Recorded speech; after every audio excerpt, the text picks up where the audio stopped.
رسول اکرم نور مجسم شفیع معظم صلی اللہ علیہ وسلم سے حضرت عبداللہ بن عباس رضی اللہ تعالی عنہ روایت کرتے ہیں کہ ہمارے آقا صلی اللہ علیہ وسلم فرماتے ہیں من والے یا من امر امتی شیئا، جو شخص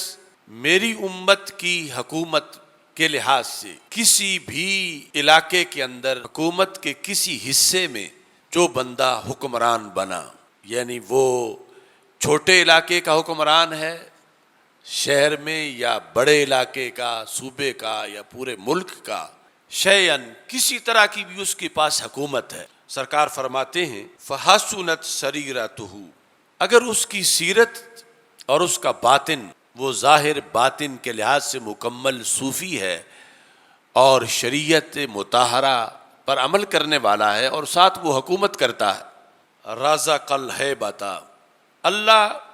اس کو ہیبت اور جلال کا رزق عطا فرماتا، اللہ اسے اپنی طرف سے مخلوقات پر ایک جلال دیتا، یعنی جس طرح کی مثالیں آپ سنتے رہتے ہیں کہ زلزلہ آنے پر حضرت عمر رضی اللہ تعالیٰ عنہ نے ایڑی ماری تو زمین رک گئی،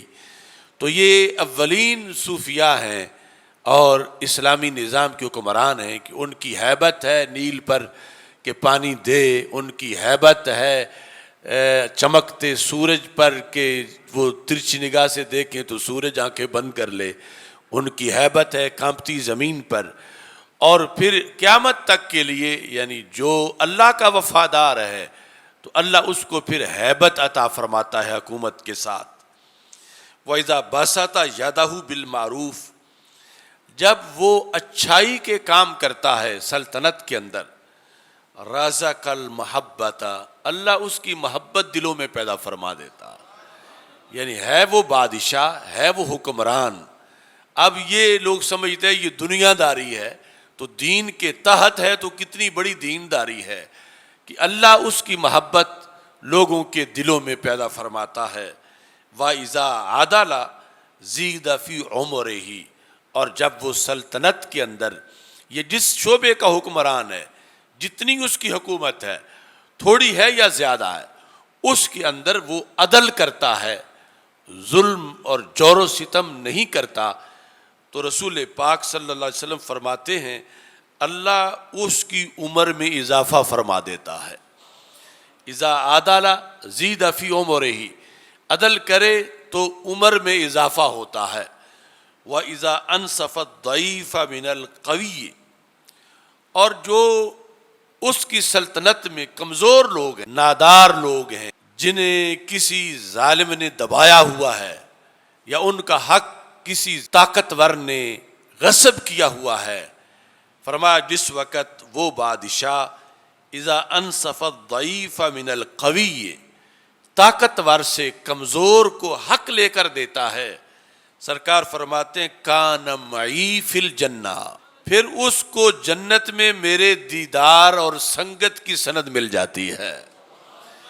یعنی بادشاہی کے ذریعے سے اخروی کامیابی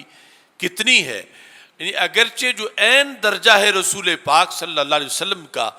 وہ تو اور کسی نبی کا بھی نہیں، کیونکہ جو اولو العزم رسول ہیں ان سے اوپر بھی رسول پاک صلی اللہ علیہ وسلم کا منفرد مقام ہے جنت میں، اور اولو العزم رسول ان کے پیچھے نیچے عام رسول ہیں، پھر انبیاء ہیں اور پھر نیچے شعبہ جات ہیں، لیکن مئی کا مطلب یہ ہے کہ اسے جنت میں میرے دیدار کا موقع دیا جاتا رہے گا اور میری صحبت میں بیٹھنے کا موقع ملتا رہے گا،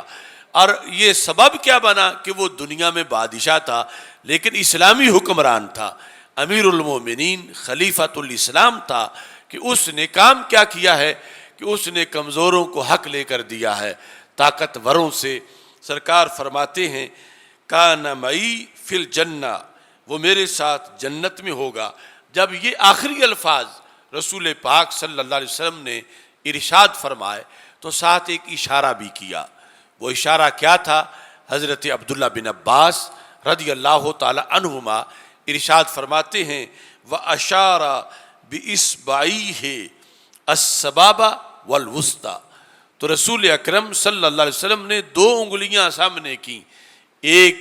شہادت انگلی اور ایک اس کے ساتھ والی، فرمایا کہ جس طرح یہ دو انگلیاں ہیں